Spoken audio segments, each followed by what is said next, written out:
Well, we are back with a disturbing headline about the coronavirus cases that are now on the rise once again, with hospitalizations up over 12.5% from just last week.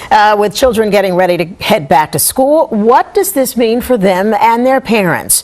Joining us this afternoon, Dr. Sharon Nachman, the Chief of Pediatric Infectious Diseases at Stony Brook Children's Hospital. She's going to talk to us a little bit more about this. Dr. Nachman, thank you so much for being with us. Thank you for inviting me. So let's start with this. How concerned should we be about this spike in COVID cases? Well, in general, I think of the spike in the summer as giving us a sense of what's going to happen in the fall. When we look at the spike last summer, and we saw it around the same time as now, it told us that the fall and the winter may be a problem, and that's exactly what we saw. Cases spiked December and January, and we saw not only COVID hitting then, but flu and RSV. This season, we think it's going to be a little different. While we do have anticipating a spike of COVID in the fall, we actually have some new tools to handle the other viruses. And as you know, there is an RSV monoclonal that is available now for children in the first 2 years of life. And there's an RSV vaccine that's available for elderly.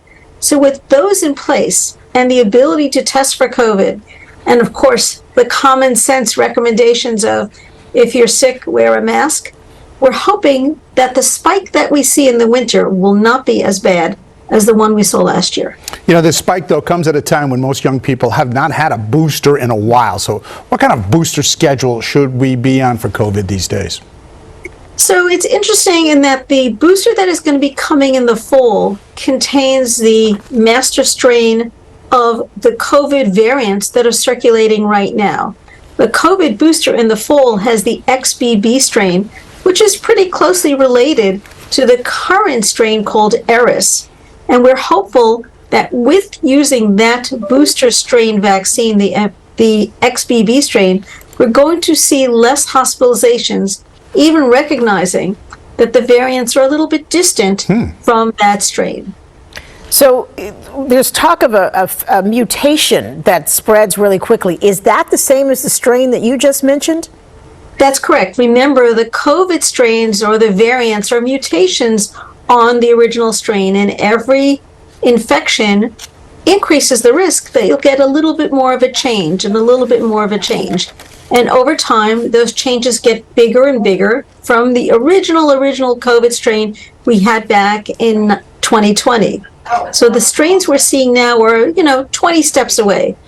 But the vaccine strain for the booster is only about 19 steps away. So 1 step difference from what's in the booster vaccine that we have coming out in the fall.